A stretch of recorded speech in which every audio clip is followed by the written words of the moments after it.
আসসালামু আলাইকুম। আগামী সংসদ নির্বাচনের রোডম্যাপ নিয়ে কি বলেছেন বিএনপির ভারপ্রাপ্ত চেয়ারম্যান যুক্তরাজ্যে বসবাসরত জনাব তারেক রহমান। তিনি বলেছেন অচিরেই নির্বাচনী রোডম্যাপে যাত্রা শুরু করবে বাংলাদেশ।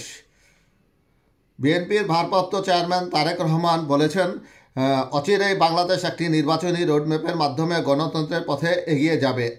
তিনি দেশবাসীকে জনগণের সঙ্গে থাকার এবং তাদের সহযোগিতা করার আহ্বান জানান।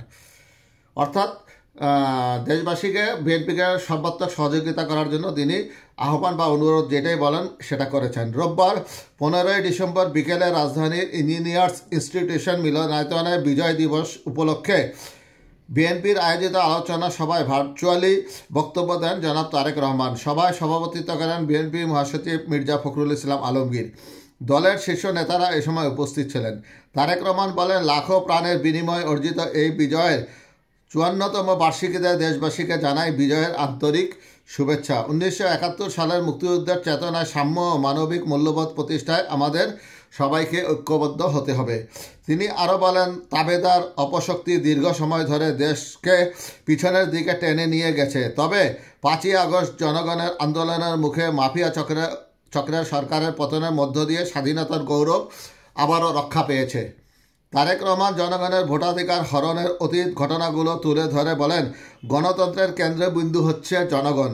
তাদের সরাসরি ভোটে নির্বাচিত জনপ্রতিনিধি দ্বারা সরকার গঠনের মাধ্যমেই জনগণের অধিকার নিশ্চিত হয়। বর্তমান অন্তর্বর্তীকালীন সরকারকে তাদের পরিকল্পনা স্পষ্ট করে জনগণের সামনে রোডম্যাপ উপস্থাপন করতে হবে।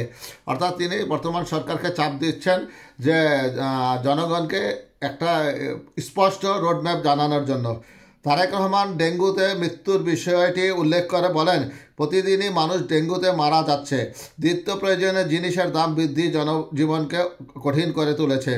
অন্তর্বর্তীকালীন সরকারের উচিত সংস্কারের পাশাপাশি জনগণের দুর্ভোগ লাঘবে কার্যকর পদক্ষেপ গ্রহণ করা। তিনি জানান, বিএনপি বৈষম্যহীন ও মানবিক বাংলাদেশ গড়তে 31 দফা কর্মসূচি ঘোষণা করেছে। এই কর্মসূচির বাস্তবায়নে প্রতিটি নাগরিকের দায়িত্ব রয়েছে।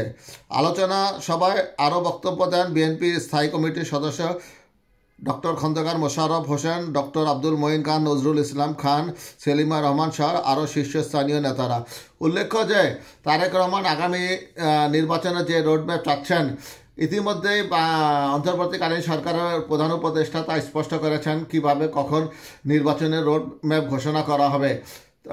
বর্তমান সরকারের এক বক্তব্যে এটাই মোটামুটি স্পষ্ট যে আগামী 2-3 বছরের আগে নির্বাচন হওয়া কোনোভাবেই সম্ভব না। কারণ যে সকল সংস্কার কমিটি গঠন করেছে সেটাকে নিয়ে আবার বিভিন্ন দলের সঙ্গে আলোচনা করবে। আলোচনার পরে চূড়ান্ত সংস্কার করার পরেই নির্বাচনী রোডম্যাপ ঘোষণা করবে বর্তমান অন্তর্বর্তীকালীন সরকার। আমরা আশা করব বিএনপি সহ অন্যান্য রাজনৈতিক দল ততদিন পর্যন্ত ধৈর্য ধারণ করবে। আর যদি ধৈর্য ধারণ না করা হয় তাহলে আবার দেশ একটা অনিশ্চয়তার দিকে চলে যাবে।